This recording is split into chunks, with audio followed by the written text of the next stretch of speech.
Thank you, Pam, for such a beautiful introduction. Good morning and good afternoon and good evening, everyone, wherever you might be in the world today. Today is a good day to have a day, my friends, and to be in community with all of you here at the Unitarian Universalist Fellowship of Laguna Beach. And as always, I am honored to be here with you today. And I want to give special thanks to the worship team and the tech team that make all of this possible for us.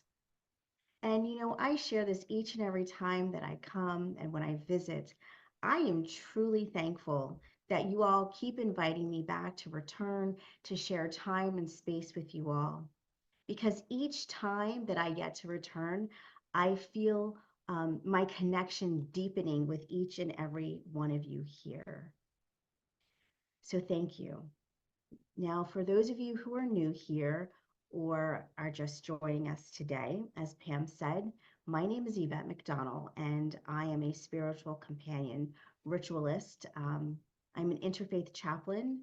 I am a curandera, a root woman, a sage, seer, wise woman, and in many places I need no name at all. My roots are in the Black tradition of the Baptist Church, and my branches spread wide and far to offer space for the many ways of knowing that exist in this material world and the dream world and beyond. And as many of you may recall from my last sermon that I did in, I think it was August, I have recently moved from Maine to Pennsylvania. And let me tell you, I am truly savoring this transition. For the last 15 years or so, during this time of year, I would normally be waking up to 25-degree weather in Maine. The wood stove would be going and the leaves, are cascading in their beautiful hues of my all-time favorite colors, as you can see from my background and the clothes that I typically wear. The air would have a crisp smell of winter in it. And now in my new space here in Pennsylvania, I wake up to 45 to 50 degrees and I see people in wearing their hats and their winter coats and they're all bundled up and I'm chuckling to myself because I'm thinking, are they really that cold? Because I'm pretty warm when I just have on a wool sweater in these temperatures. The trees here in Pennsylvania are still full of leaves, and they are proudly displaying their vibrant colors in their canopy. I love fall. I love this time of year, whether I'm in Maine or whether I'm in Pennsylvania. And I am always curious to know, what does fall look like in other places of the country? What does fall feel like in other places? And so I would love to hear, what does it feel like? What does it smell like? Do you all have the smokiness of the wood stoves in the air? Are your mornings warm? Are you experiencing 3 seasons in one day? So please, I would like to invite you to take just this moment to share with me, what does your fall feel and look like where you are? If you're on Zoom, if you can maybe put it in the chat, and if you're in the fellowship hall, maybe somebody can pass around a microphone just to share a little bit at this time. I'd appreciate it.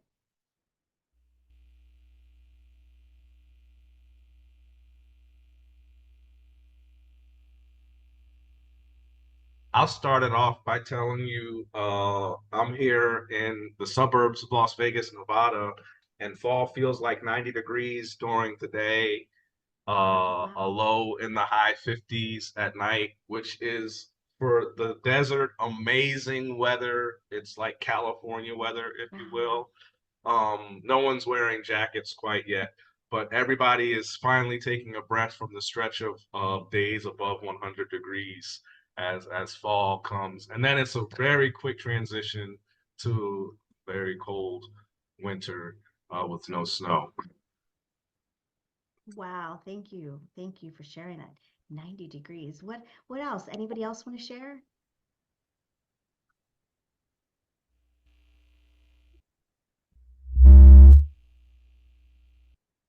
Doc and Annie, I'm coming to you.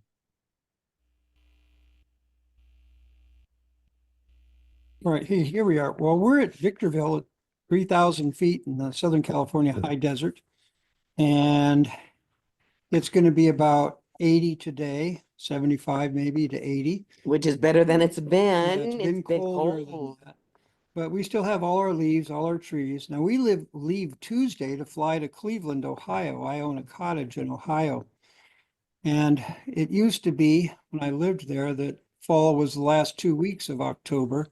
But now it seems to have changed with climate change from the last week of October to the first week of November. So we've had a lot of climate. It's on Lake Erie, just a block or two in off of Lake Erie. And, I'd be interested to know, Yvette, what part of Pennsylvania you're in. I lived in Northeast Ohio and the Pennsylvania and West Virginia Panhandle and all that for many years. And it can be different depending on where you are. And we're going to experience a great climate change. And I look forward, I have a wood stove in my cottage, which is my pride and joy. That's how I heat the house.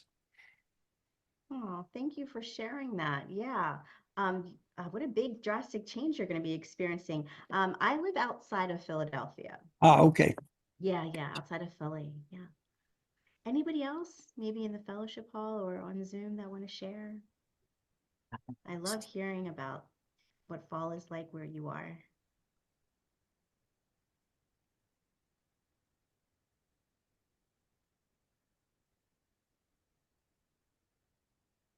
Looks like Pam has the microphone, so is somebody about to share in the fellowship hall? We're trying, but Okay.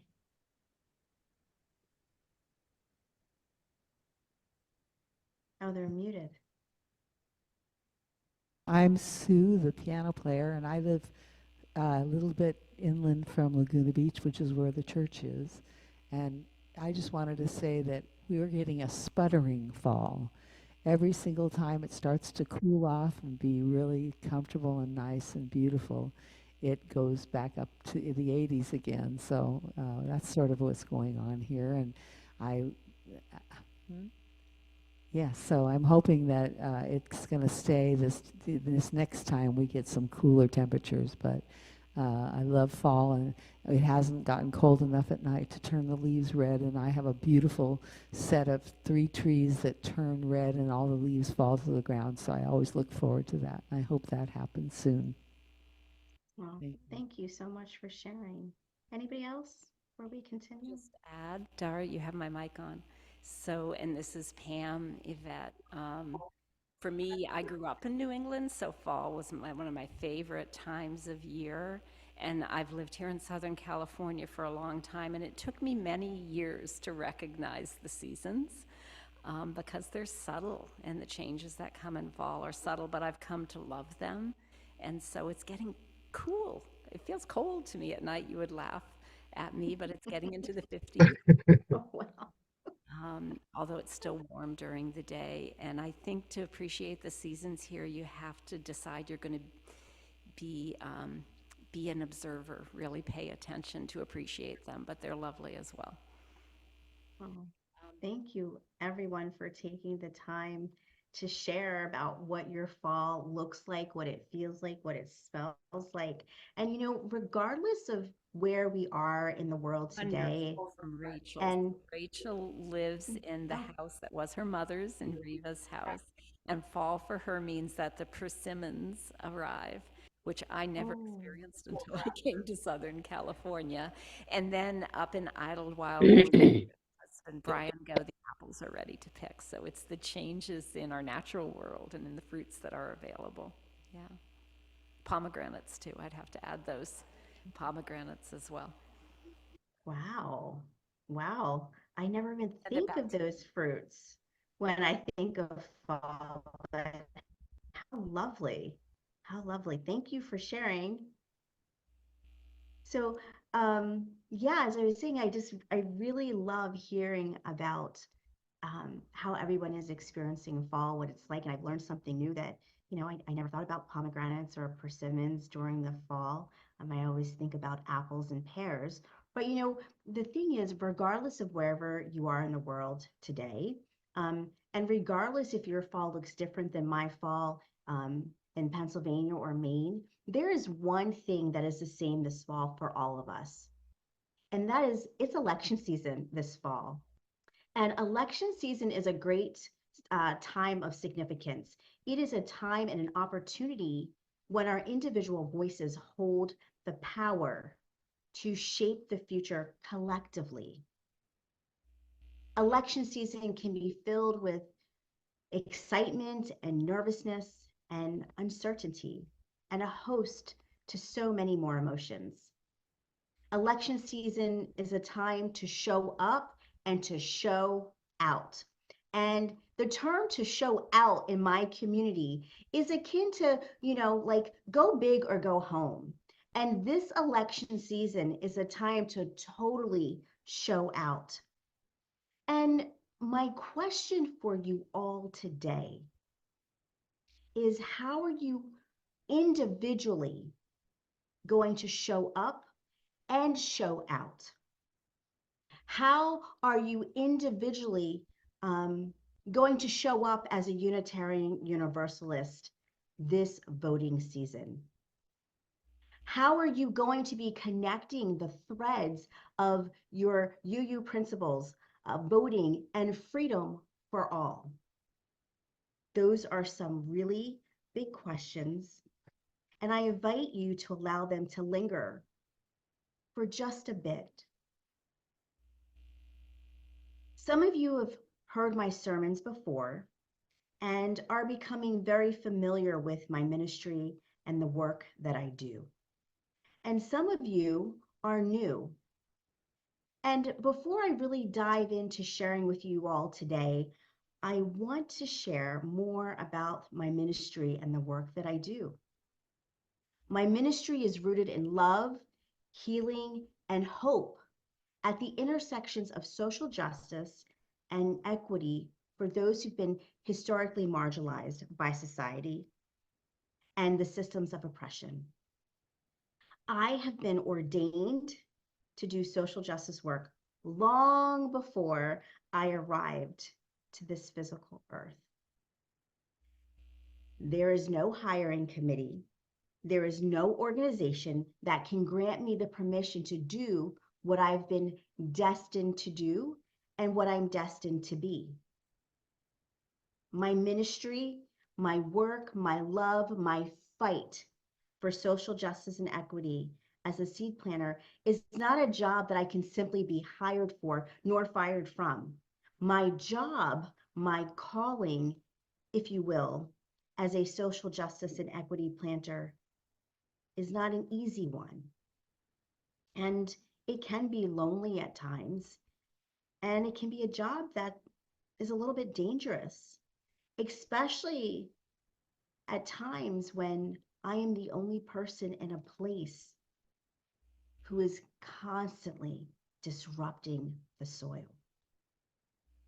Have you ever watched a seed grow, whether it's growing up or growing down? The soil breaks apart so new life can begin. And that's what I do. I disrupt the soil for which it is necessary for the growth of the seed to be and become what it's going to be. To be the one who is constantly unearthing and pulling up and extracting out the injustices in the workplace, in family settings, schools and meetings, and daily conversations with people is not light work. It's my job to hold up the mirror and ask tough questions that stir, right? And sometimes it agitates people. It agitates people, their values, their belief systems, and at times it stirs and agitates their spirits and souls. I do pick and choose where I plant seeds now as I'm growing wiser. But I carry my seeds with me wherever I go, just in case I may need them. The interesting thing about my job or my calling is that I never know when or how those seeds are going to take root and sprout. Some seeds may germinate more quickly and take root in a day. Some take root and grow and develop slowly over time. Some might take even 10 years, or it may even take a lifetime for others. And the reality is that some seeds never take root and grow. And that's why I just keep going around planting seeds of social justice and equity wherever I go, so that the next generation has a little less planting to do. And that's what I'm here to do today.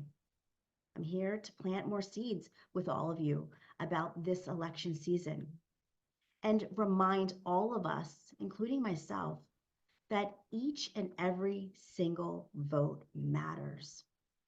Your vote matters.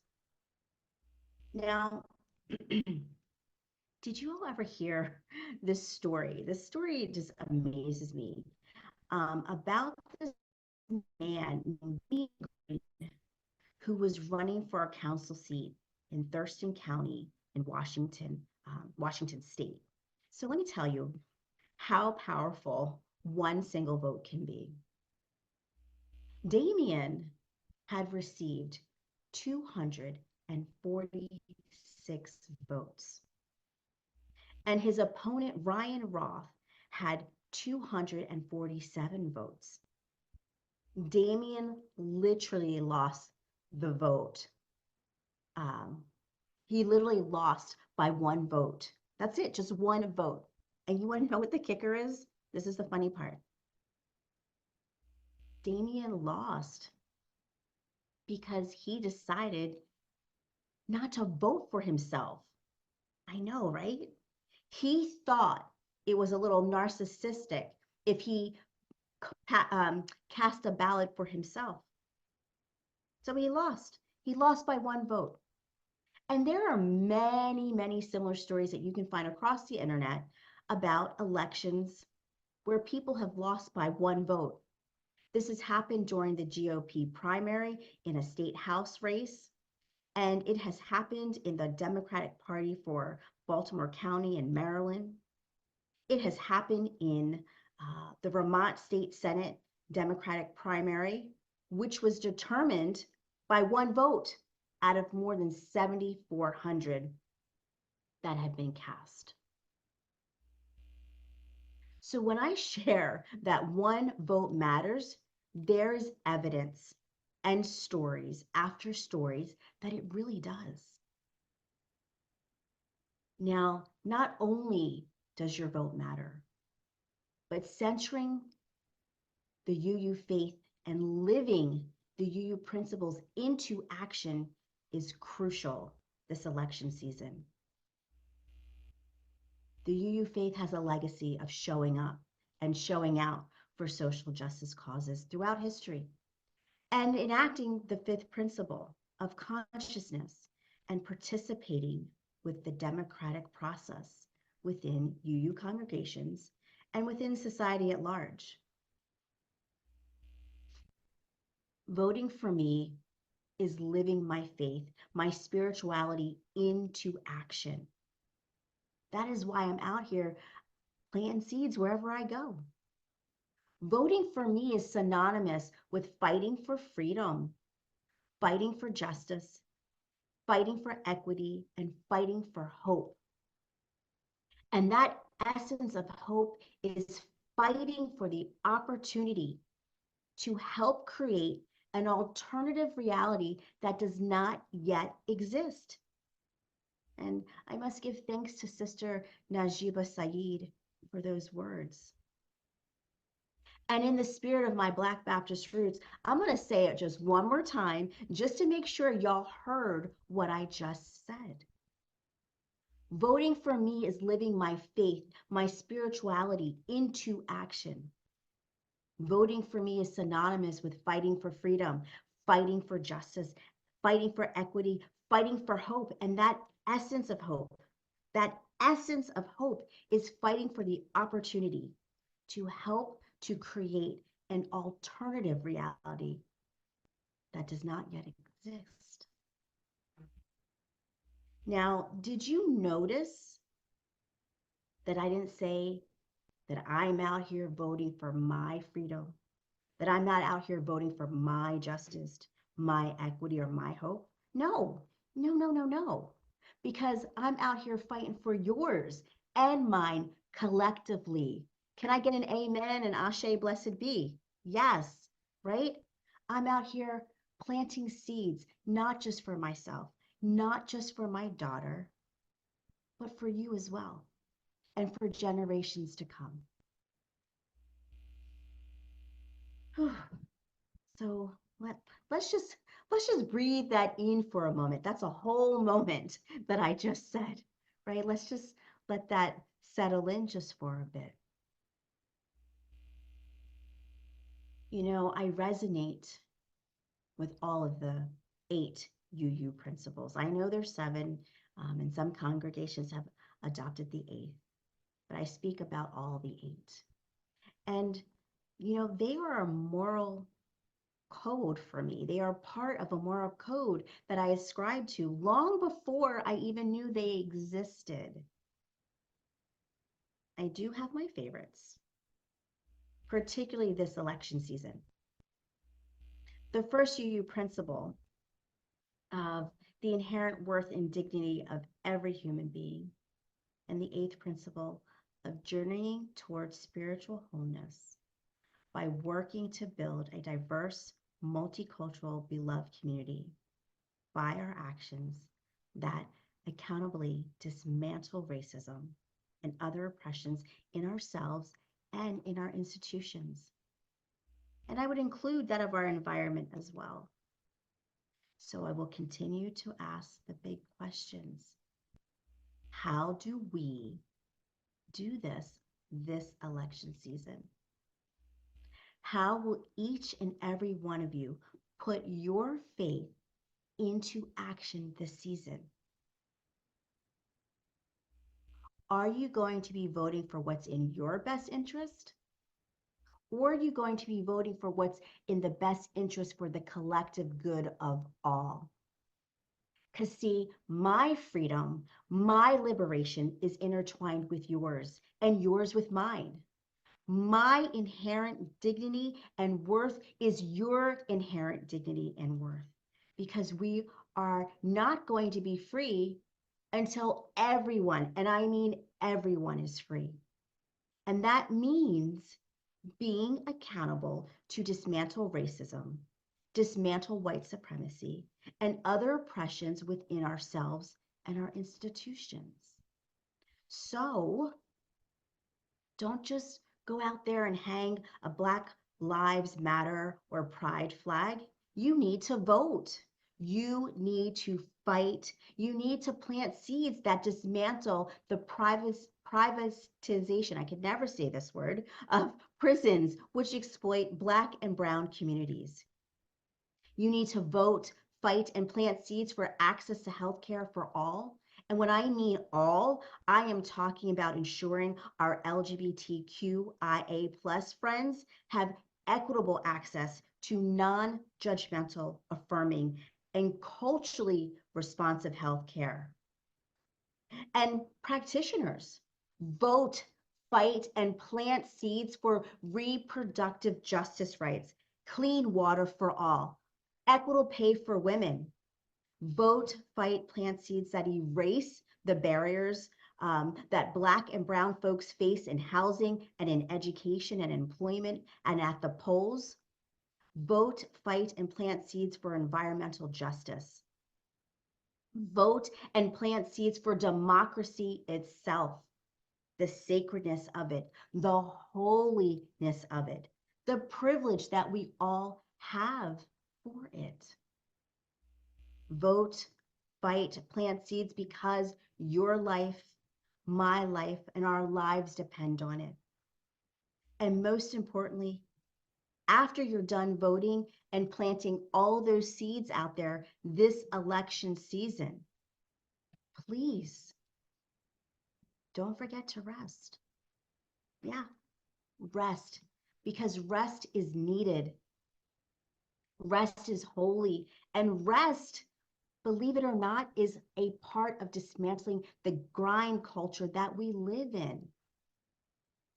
Plus, you know what? You're going to need to rest, because you're going to have to be able to continue to work together in your faith communities and in your interfaith communities and mobilize after the elections, right? So the work isn't just for now, right? The work has to continue, right? And that's because we have to continue to live out the sixth principle of world peace, liberty, and justice for all.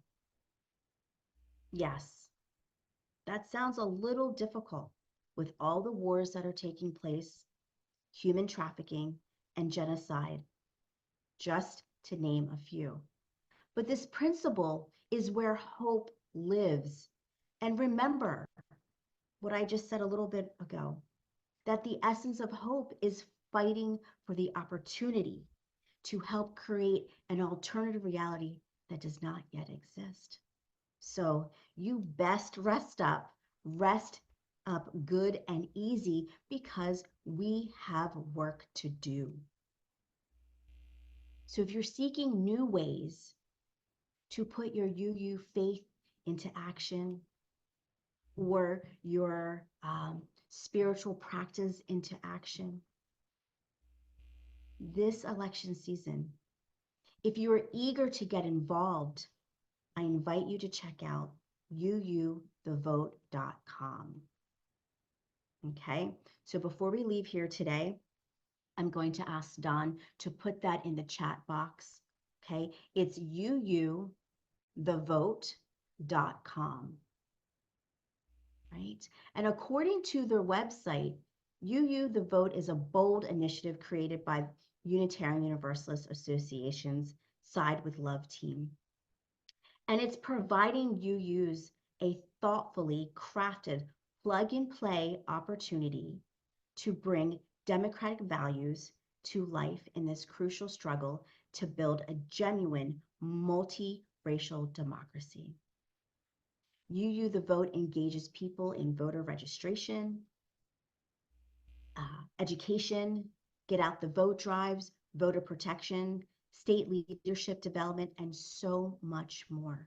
And this year's the first year that UU the Vote has progressed to shift from just what's happening during the election year, but to actually build and mobilize year round, right? Year round. And that's why that rest is so important, right? And they're doing this to build year-round movements, to really to build an inclusive democracy. And you know, my sermon's not very long today, because I wanted to add some really thoughtful music selections, and I added an extra song today because I felt so passionate about sharing this word with you, but also remembering that music, right? Especially during the civil rights movement, music is what got people through. It gave them a little extra pep in their step. And that's what I wanted to do today. And so as I close, I want you to remember that your voice is important. Remember that if your voice had no power, they wouldn't try to silence you. Your voice matters.